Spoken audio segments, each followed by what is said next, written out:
राम राम। यह प्रवचन ज्योतिषी, तांत्रिक, वास्तुशास्त्र ऐसे बारे में नहीं है। यह ध्यान में रखते हुए सुनिए। आप किसी भी देवी देवता की पूजा भक्ति करते हैं या नहीं करते हैं, यह बात जरा बाजू में रखिए। आप भगवान को मानते हैं या नहीं मानते हैं, यह भी छोड़िए। आपका जन्म हुआ है, यह बात तो मानेंगे, जानते हैं। आपके जन्म से पूर्व आप कहाँ थे? आसान सा जवाब है, आप अपनी माँ की कोख में, उसके गर्भ में थे। वहाँ पर आपको बड़ी ही घुटन और गर्मी सहनी पड़ रही थी। कब और कैसे मेरी सांस खुली होगी और कब मैं खुली हवा का एहसास कर पाऊँ, इस बड़ी बेचैनी में आपके दिन बीत रहे थे। और ऐसे में एक दिन आपकी वह इच्छा पूर्ण हो पाई। आपका एक दिन जन्म हुआ, आपने इस धरती पर सही सलामत प्रवेश किया और आपकी आत्मा को सुकून मिला।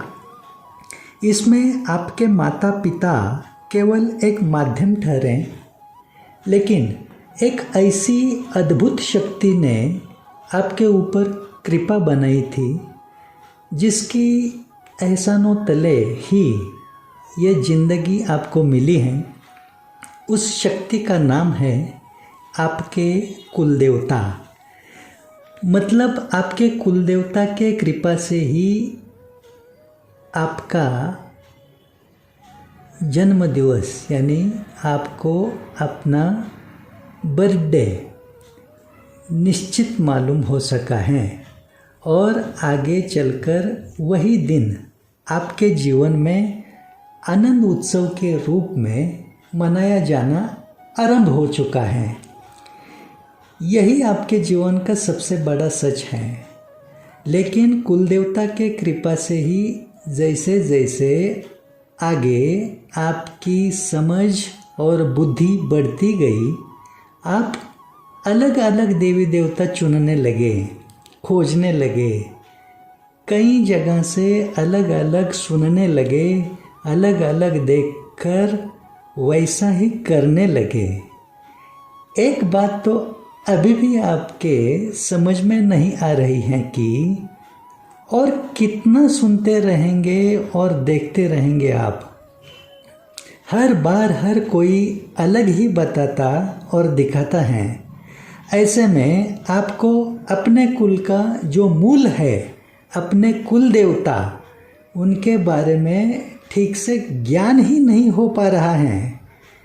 जो कुल देवता आपके जीवन का हर एक दिन, आपके जीवन का हर एक दिन आपको सारी खुशियाँ और आनंद देने के लिए, आपका हर दिन खास हैप्पी स्पेशल डे बनाने के लिए ही आपके कुल में मौजूद हैं, उनकी तरफ आप पूरी तरह से ध्यान ही नहीं दे रहे हैं और परेशानी पर परेशानी से तंग भरी जिंदगी सहते जा रहे हैं।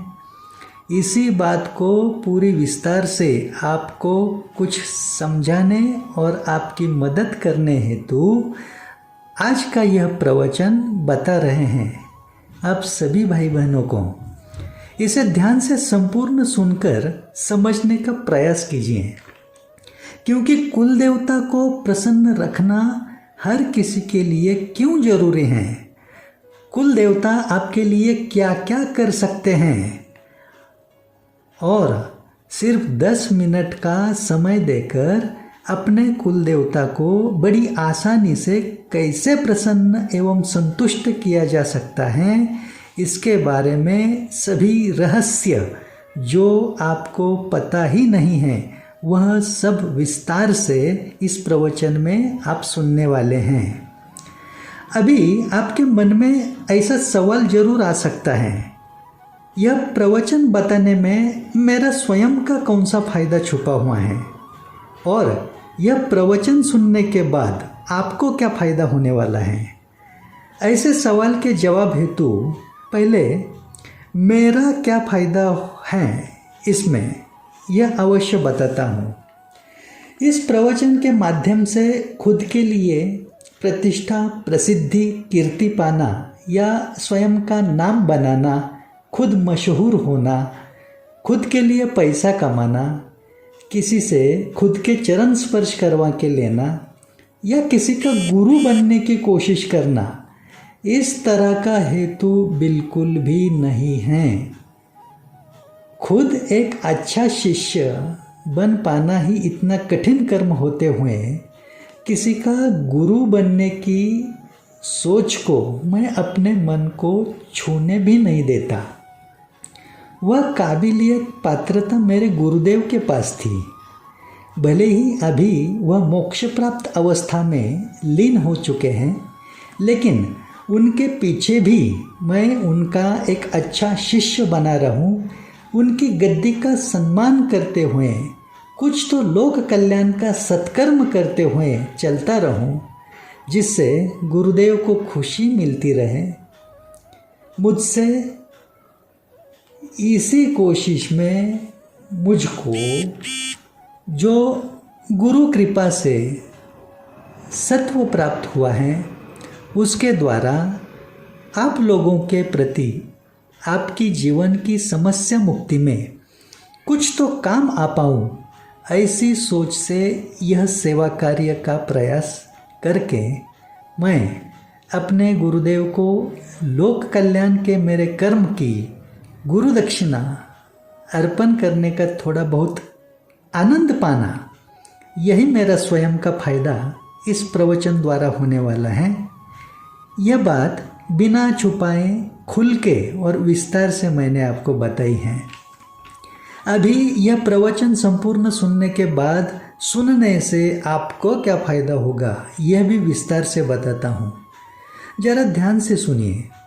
आपके कुलदेवता जब आप पर नाराज रहते हैं या क्रोधित होते हैं, तब आपके घर में निरंतर झगड़े, बीमारियाँ, एक दूसरे के साथ न बनना, शादी में रुकावटें, संतान सुख में रुकावट, निर्धनता, आर्थिक परेशानी, कर्ज की तकलीफ, शिक्षा, नौकरी में निराशा, धंधा कारोबार में नुकसान, मन में हमेशा किसी न किसी तरह का भय, गुप्त चिंता की व्याकुलता, किसी भी देवी देवता का सब कुछ करने के बाद भी परेशानियां कम न होते बढ़ते ही जाना, किसी भी तरह का उपाय काम नहीं आना, बाहर की काली जादू का, नज़र दोष का शिकार बन जाना, होम हवन जाप यज्ञ करके भी आध्यात्मिक उन्नति महसूस न होना, ऐसी तन मन धन से संबंधित कई सारी समस्या आपको झेलनी पड़ती है।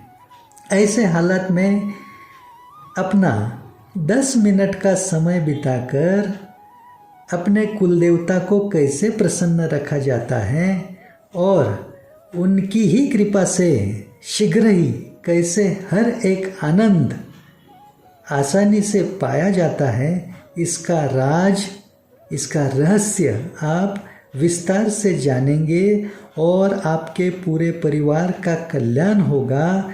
यह आपको ही प्रवचन सुनने से बड़ा फायदा होगा। मतलब आपके जीवन का ही नहीं, जन्म का कल्याण करने हेतु आपके कुलदेवता कैसे आपके काम आते हैं, वह भी आपके सिर्फ 10 मिनट का समय देने पर यह महा उपाय जानने के बाद आप अभी स्क्रीन पर थंबनेल में जो अकाउंट डिटेल्स, बैंक खाते की जानकारी देख रहे हैं, उस पर आपकी आर्थिक क्षमता अनुसार, आपकी इच्छा अनुसार दक्षिणा समझे या कंसल्टिंग फीस के रूप में कुछ धनराशि अवश्य भेजने का प्रयास कीजिए। मैं जो कुछ सेवा कार्य कर रहा हूँ उसमें मुझको यह मदद होगी आपसे। यह आपसे मेरा आग्रह तो नहीं है, लेकिन मेरी श्रद्धापूर्वक विनती को आप जरूर समझें। आपके जीवन की किसी समस्या के बारे में यदि कभी मार्गदर्शन हेतु आपको मेरी भी मदद की ज़रूरत हो तो मैं भी अवश्य प्रयास करूँगा। आपकी सहायता के लिए स्क्रीन पर जो संपर्क क्रमांक आप देख रहे हैं उस पर संपर्क कर सकते हैं। चलिए अभी आज का मेरा यह प्रवचन मैं हमारे आपके कुलदेवता के चरणों में श्रद्धा भाव से समर्पित करते हुए कुल देवता के बारे में अब तक आपको जो बातें पता ही नहीं है वह बताना शुरू करता हूँ। इस क्षण आप अपने कुल देवता का मन ही मन में स्मरण कीजिए और उन्हें प्रणाम कीजिए। कुल देवता का मतलब ही होता है आपके कुल के प्रमुख देवता। जिस कुल में आपका जन्म हुआ है उस कुल की निरंतर रक्षा करने वाले और हर तरह का आनंद देते रहने वाले देवता। आपके कुल के सदस्यों का पूरी तरह से उद्धार एवं कल्याण करने की इजाज़त और जिम्मेदारी जिस देवता पर भगवान ने सौंपी हुई है वही आपके कुल देवता हैं। सभी 33 करोड़ देवी देवताओं में से हर एक देवी देवता पर भगवान ने कुछ न कुछ अलग अलग जिम्मेदारियां सौंपी हुई हैं।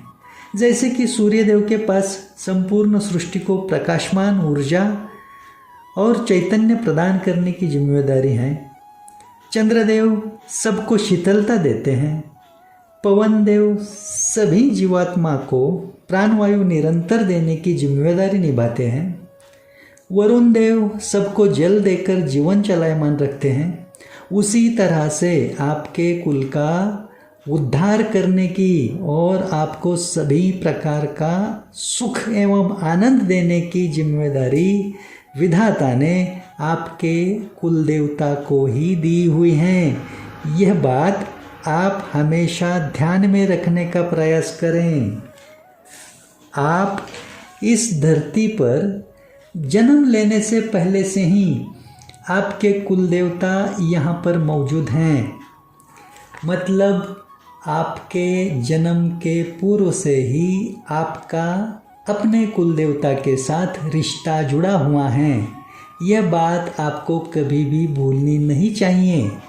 आपके ग्राम देवता और कुल देवता अलग अलग भी हो सकते हैं। ग्राम देवता मतलब जिस गांव में आपका जन्म हुआ है उस गांव के सभी लोग जिस देवता को अपने गांव की रक्षा हेतु पूजते हैं उसका उत्सव मनाते हैं, ऐसे देवता।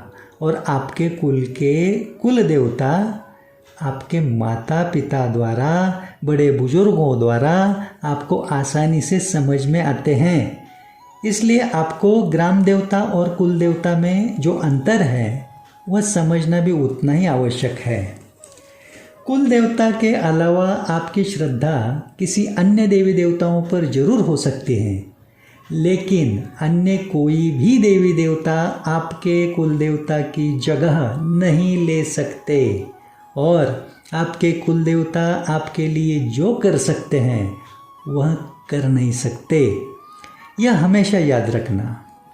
कुल देवता को छोड़कर आपने इस धरती के सभी 68 तीर्थ, 4 धाम और बाकी के सभी तीर्थ स्थल की यात्रा भी की तो वह सब कुछ निष्फल एवं व्यर्थ ही हो जाता है। आपने अन्य देवी देवता से जुड़कर दिन रात उनकी कितनी भी पूजा आराधना उपासना मंत्र जाप अनुष्ठान कुछ भी किया तो वह सब कुछ आपको अपने कुल देवता के चरणों में ही अर्पण करना जरूरी होता है। तभी वह आपके इष्ट देवता तक पहुंच पाता है। आपकी श्रद्धा सेवा आपके इष्ट देव तक पहुंचाने की जिम्मेदारी आपके प्रति आपके कुल देवता ही निभाते हैं।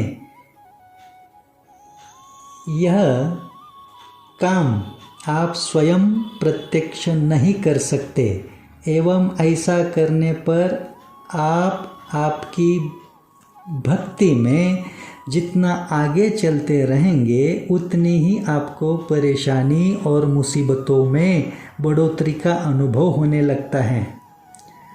आप कहाँ कम पड़ रहे हैं या क्या गलती कर रहे हैं यह आपके समझ में ही नहीं आता है और आपका भरोसा टूटने लगता है।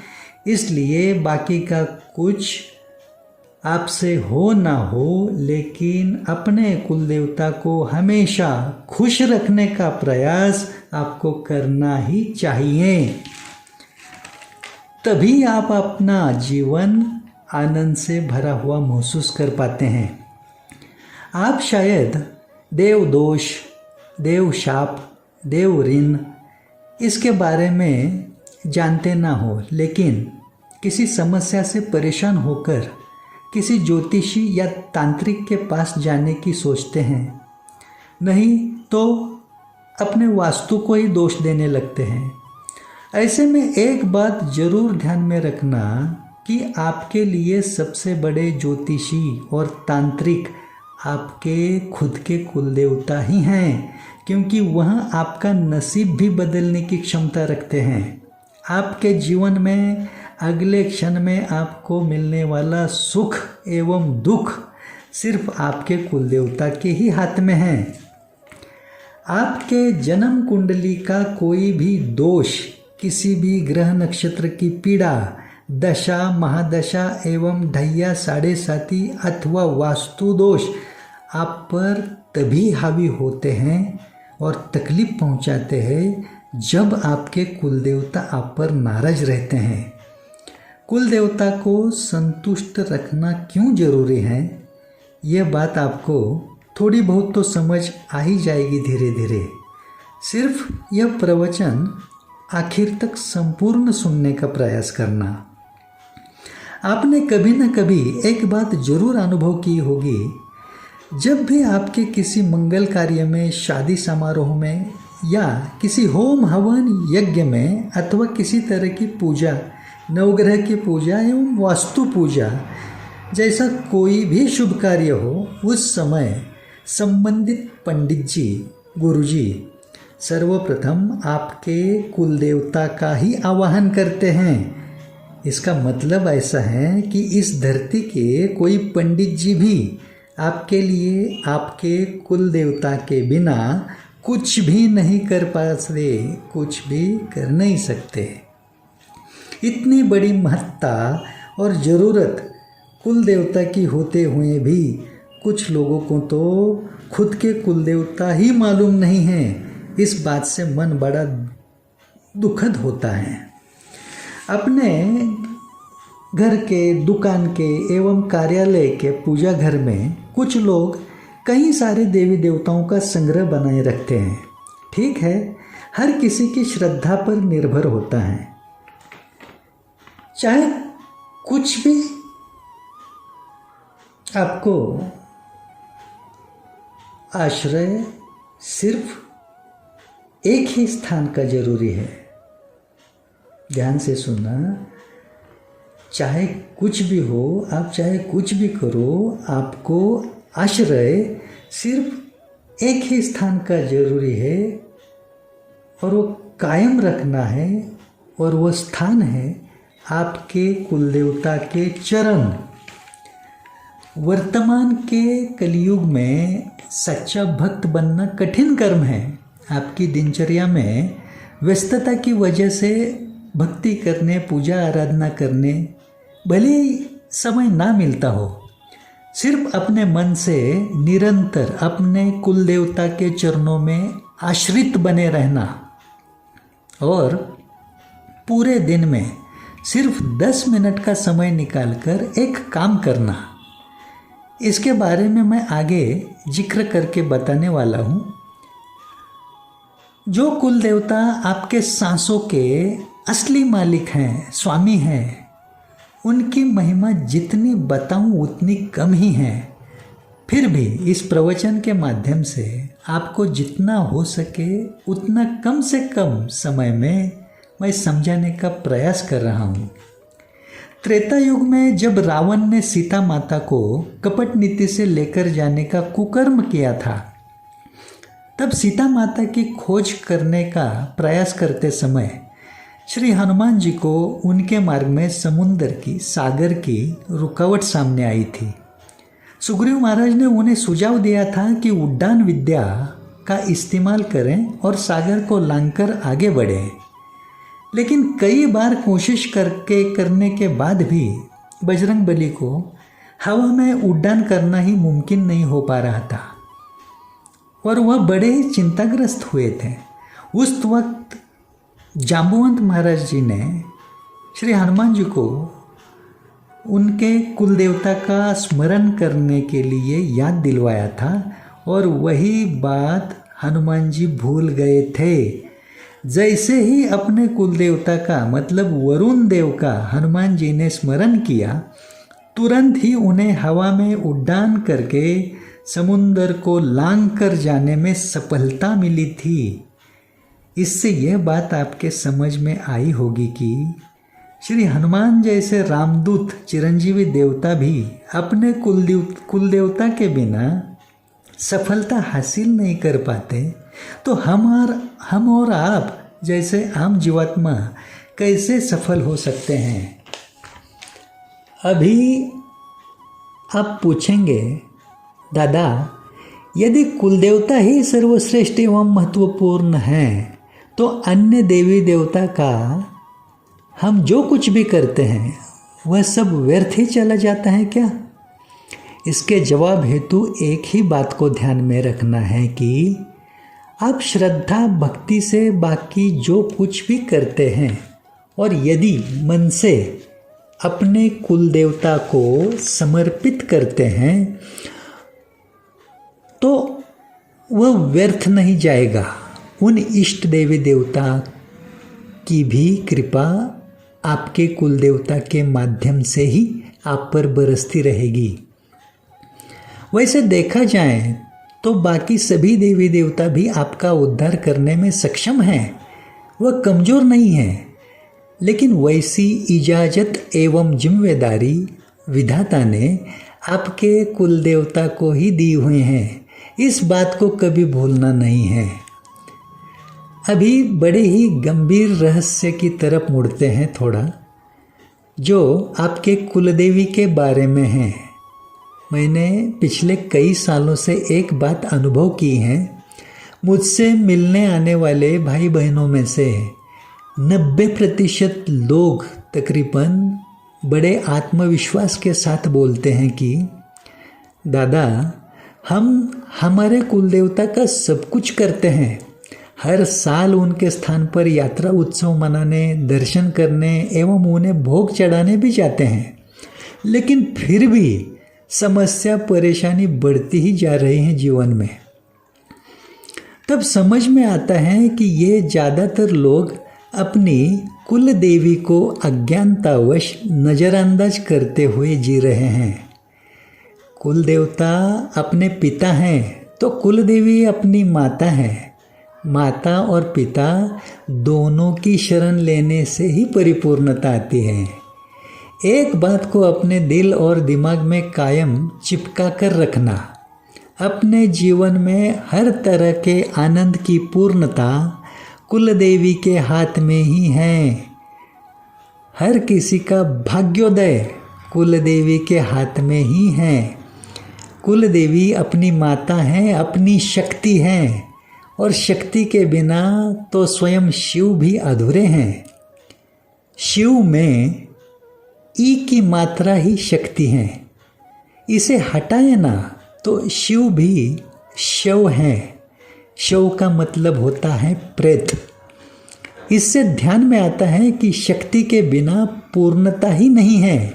यह संपूर्ण जगत संसार सृष्टि चक्र शक्ति द्वारा ही निरंतर चलायमान रहता है, क्योंकि सृष्टि उत्पत्ति के आरंभ में केवल आदि शक्ति ही प्रकट हुई थी और हमारी आपकी हर किसी की कुल देवी आदि शक्ति का ही अंश स्वरूप है। कुल देवी यदि नाराज हो तो इंसान के लिए सारे रास्ते बंद हो जाते हैं चारों ओर से। एक कदम आगे बढ़ने की कोशिश करें तो वह 10 कदम पीछे ही जाने लगता है। हालात इतने बिगड़ जाते हैं कि इंसान के मन में खुदकुशी की सोच निर्माण होती है।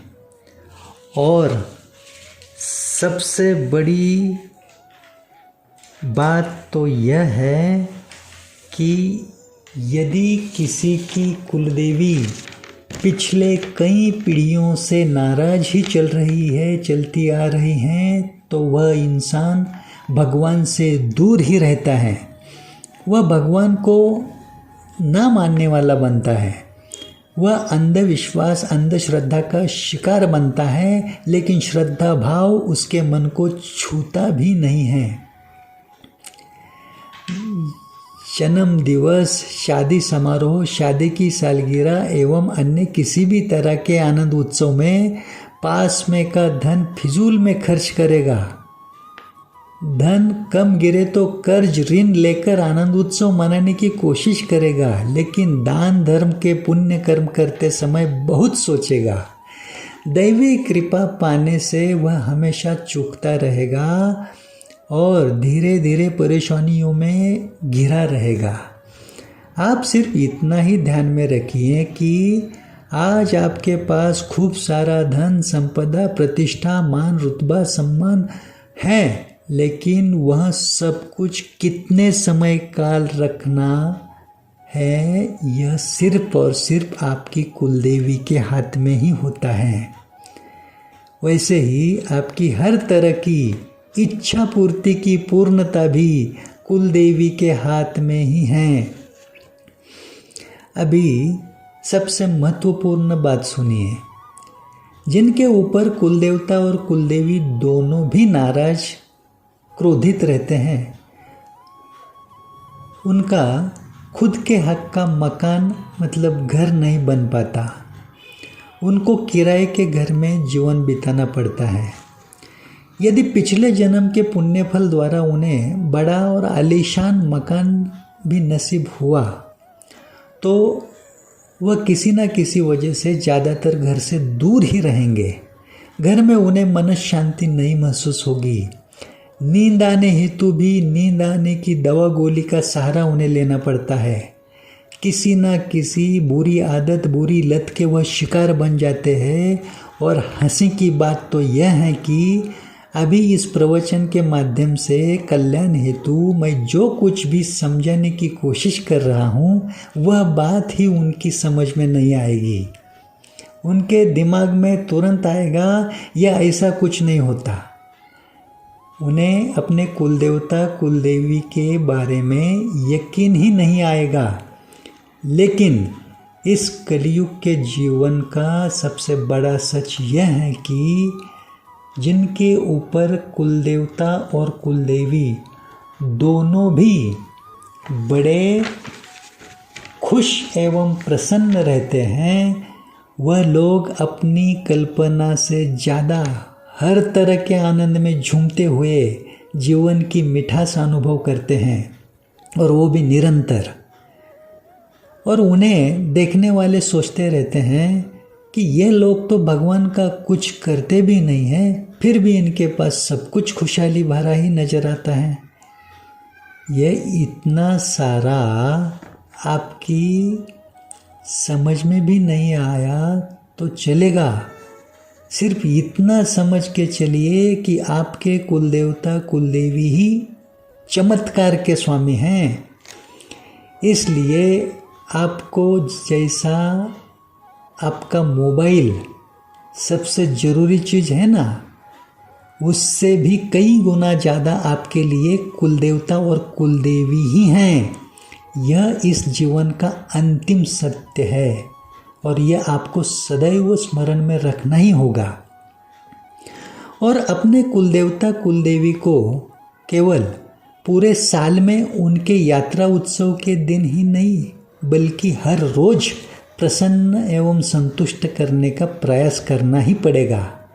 आपकी इसी ज़रूरत को पूरा करने हेतु मैं गुरु कृपा से जो सेवा कार्य निरंतर चालू रखने की कोशिश में हूँ, उसमें आप भी अवश्य मेरा साथ दीजिए।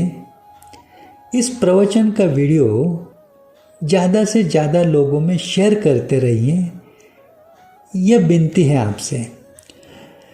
जब तक आप पर आपके कुलदेवता कुलदेवी की कृपा बनी रहेगी, तब तक आपको किसी भी तरह की बाहर की तंत्र बाधा, काली जादू, भूत प्रेत छू भी नहीं सकते।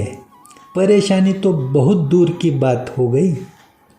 मैं शाहजी डेंगड़े नाम का शख्स आपके जान पहचान का ना होते हुए भी आपके कल्याण की सद्भावना से जो सेवा कार्य कर रहा हूँ, इसमें भी मेरे कुलदेवता श्री रघुजी बुआ और मेरी कुलदेवी श्री लक्ष्मी आई की ही प्रसन्नतापूर्वक कृपा बनी हुई है। यह मेरा खुद का अनुभव है, क्योंकि मुझको गुरु कृपा से, गुरु ज्ञान द्वारा जो सबसे बड़े राज की रहस्यपूर्ण बात पता चली, वह यह है कि कुल देवता को आसानी से वश में रखने हेतु एवं सदैव प्रसन्न रखने हेतु राम नाम ही एकमात्र उपाय है। इसका कारण यह है, इस सृष्टि की उत्पत्ति के आरंभ पूर्व जब आदि शक्ति प्रकट हुई, तब उसके ललाट पर यानी उसके माथे पर राम नाम लिखा हुआ सबसे पहले आदि गणेश जी ने पढ़ा था। वह आदि शक्ति जिसके अंश से ही हमारी आपकी सभी की कुल देवी उत्पन्न हुई हैं, और उसी आदि शक्ति ने ब्रह्मा, विष्णु एवं महेश भगवान को शक्ति देकर परिपूर्ण बनाया। ब्रह्मा जी की शक्ति श्री महासरस्वती, विष्णु भगवान की शक्ति श्री महालक्ष्मी और महेश भगवान यानी महादेव की शक्ति श्री महाकाली। इसका सहजता से मतलब समझ आता है कि हमारे आपके सभी के पुरुष प्रधान कुल देवता ब्रह्मा, विष्णु, महेश के अंश से ही उत्पन्न हुए हैं और राम नाम की शक्ति से ही परिपूर्ण है। इसलिए वह राम नाम से तुरंत ही अपने वश में होते हैं। वैसे ही आदि शक्ति स्वरूपा श्री महासरस्वती, श्री महालक्ष्मी और श्री महाकाली, इन माताओं के अंश से ही हमारी आपकी सभी की कुलदेवी उत्पन्न हुई है। सिर्फ इसमें बड़ी गंभीरता पूर्वक ध्यान में रखने वाली बात एक ही है कि जिस धरती पर अभी हम और आप रहते हैं, उसी धरती पर श्री महासरस्वती, श्री महालक्ष्मी और श्री महाकाली, यह तीनों माता एक साथ सम्मिलित होकर जो महाशक्ति का महासंगम है, वह है महिषासुर मर्दिनी श्री सप्तशृंगी माता। 18 हाथों से परिपूर्ण प्रचंड स्वयंभू शक्ति, जो हम सभी की कुल देवी की जड़ है, मूल है। जिस तरह से किसी पौधे या वृक्ष की जड़ में पानी डालने से हमें फल, फूल, छांव का लाभ मिलता है, ठीक उसी तरह से अपनी कुल देवी की जड़ और मूल में जो श्री सप्तशृंगी देवी हैं, उसके स्मरण से भी अपनी कुल देवी बड़ी आसानी से प्रसन्न हो जाती हैं। इन सभी रहस्यों को ध्यान में लेते हुए हर एक भाई बहन पर उनके कुलदेवता एवं कुल देवी की सदैव निरंतर प्रसन्नता बनी रहे और सबका चारों ओर से कल्याण होता रहे, इस मंगलकारी हेतु से कुछ सालों पहले मेरे हाथों से राम नाम की चालीसा, श्री राम नाम चालीसा लिखी गई। वैसे ही श्री सप्तशृंगी देवी की चालीसा, श्री सप्तशृंगी चालीसा लिखी गई और सबको अपने कुलदेवता कुलदेवी को एकदम सहजता से प्रसन्न एवं संतुष्ट रखने हेतु सबकी मदद में मैंने जो श्री रामनाम चालीसा की रचना करके एवं श्री सप्तशृंगी चालीसा की रचना करके सेवा कार्य का आरंभ किया।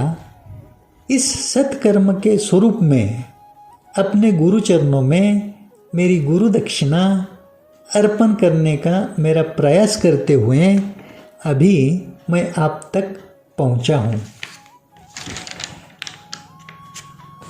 आप आपके कुलदेवता या कुलदेवी के मुख्य स्थान पर जब भी दर्शन करने जाते हैं ना, तब वहाँ से सीधे आपके घर ही पहुँचने का प्रयास करना। वहाँ से कहीं पर भी घूमने फिरने या रिश्तेदार के यहाँ पर ना जाना, क्योंकि वहाँ की कृपा सीधे आपके घर में पहुँचना जरूरी होता है। यह कुलदेवता कुलदेवी के दर्शन के बारे में सबसे बड़ा राज आपको मैं बता रहा हूँ और आपको अनुभव प्रमाणित उपाय नहीं, महा उपाय उपलब्ध करके दे रहा हूँ कि आप पूरे दिन में केवल अपना 10 मिनट का समय निकालें और श्री रामनाम चालीसा के साथ श्री सप्तशृंगी चालीसा अपने कुलदेवता कुलदेवी के सामने अपने घर में रोज पढ़ें। दोनों चालीसा पढ़ने के लिए मात्र 10 मिनट जाएंगे आपके, लेकिन आपके कुलदेवता कुलदेवी आपके सदैव वश में प्रसन्न रहते हुए सदैव आपके साथ रहेंगे। इसका आप खुद अनुभव करेंगे और इसी के बारे में सारी बातें मैंने सीधे और आसान तरीके से विस्तार से समझाने का पूरा प्रयास भी किया है।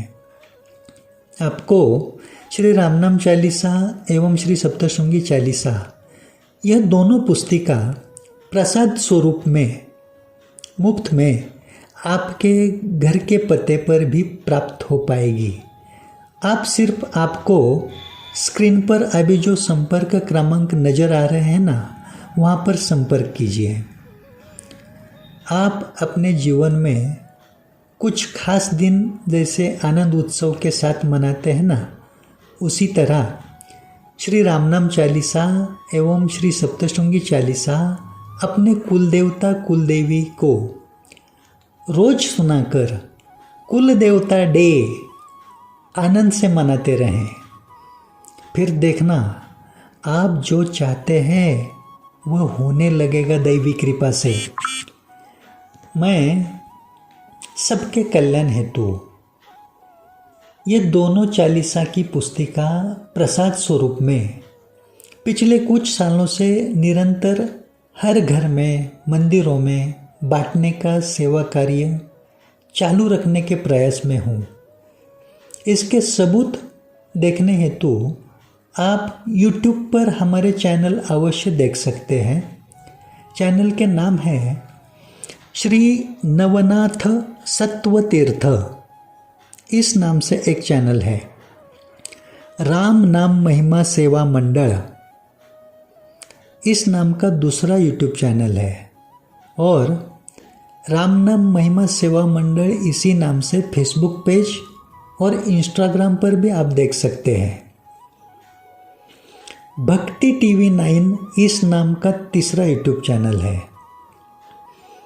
और शाहजी ढेंगड़े चालीसा रचनाकार ये नाम से नया यूट्यूब चैनल है। इस चैनल पर आप दोनों चालीसा के गीत एवं प्रवचन भी सुनने का लाभ ले सकते हैं। आखिर में आप सभी से श्रद्धापूर्वक नमन करते हुए यही विनती करना चाहता हूँ कि यदि आपके लिए अभी इस प्रवचन के माध्यम से मार्गदर्शन द्वारा मेरी आपको थोड़ी बहुत भी कुछ मदद हुई है ऐसा आपको लगता है तो आप यह सारी ज्ञान की बातें अपने बच्चों को भी ज़रूर बताएं। ये ज़रूरी है क्योंकि इससे आपके पीछे आप ना रहते हुए भी आपके बच्चों की ज़िंदगी सुकून भरी बीतने में बड़ी सहायता मिलेगी उन्हें। और आप भी हो सके तो मुझे भी अवश्य कुछ मदद भेजने का प्रयास करें, क्योंकि श्री रामनाम चालीसा और श्री सप्तशृंगी चालीसा यह दोनों पुस्तिका प्रसाद स्वरूप में हमने अब तक ढेर सारे लोगों तक पिछले कुछ सालों में निरंतरता से पहुंचाने का सफलतापूर्वक प्रयास किया है। अभी भी निरंतरता बनी हुई है, लेकिन इस सेवा कार्य में पुस्तिका छपवाने में प्रिंटिंग का खर्च, दूर दूर तक पहुंचाने में डाक सेवा यानी पोस्टल सर्विस एवं कुरियर सर्विस का खर्च, अलग अलग मंदिरों में वहाँ के भक्तगणों में दोनों चालीसा की पुस्तिका प्रसाद रूप से बांटने में यात्रा खर्च, ट्रैवलिंग का, ऐसे कई सारे खर्च हेतु भारी मात्रा में निरंतर धनराशि की हमें आर्थिक सहायता की ज़रूरत पड़ती है। और यह सेवा कार्य कुछ एक दो दिन का नहीं है। 140 करोड़ की लोक संख्या वाले अपने भारत देश में यह सेवा कार्य निरंतर चालू रखा तो भी पूरे जीवन में पूर्ण कर पाना असंभव है। इसलिए प्रयास तो ऐसा ही है कि खुद के पीछे भी यह निरंतर चलता ही रहे। इसके द्वारा अपने हर एक भारतवासियों को परम कल्याण होता रहे। यदि आप अपनी आर्थिक क्षमता अनुसार, अपनी इच्छा अनुसार इस सेवा कार्य के खर्च हेतु कुछ धनराशि भेजकर हमारी मदद कर पाएँ तो अवश्य वैसा प्रयास करें। अभी स्क्रीन पर आपको जो बैंक अकाउंट डिटेल्स दिख रहे हैं, उस बैंक खाते पर आप जो कुछ भी रकम अमाउंट भेजेंगे वह आपके कुलदेवता कुलदेवी की प्रसन्नता हेतु अवश्य भेजिए, क्योंकि इस सेवा कार्य का प्रमुख उद्देश्य ही है कि सभी के कुलदेवता कुलदेवी की प्रसन्नता पाकर अपने सभी भाई बहन एक सुकून भरी जिंदगी का अनुभव करते रहें।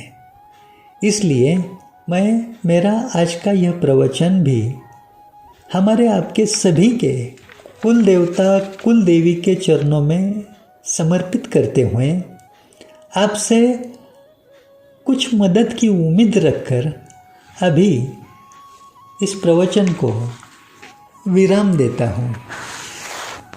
राम राम, राम राम, राम राम। जय माँ सप्तशृंगी, जय माँ सप्तशृंगी, जय माँ सप्तशृंगी।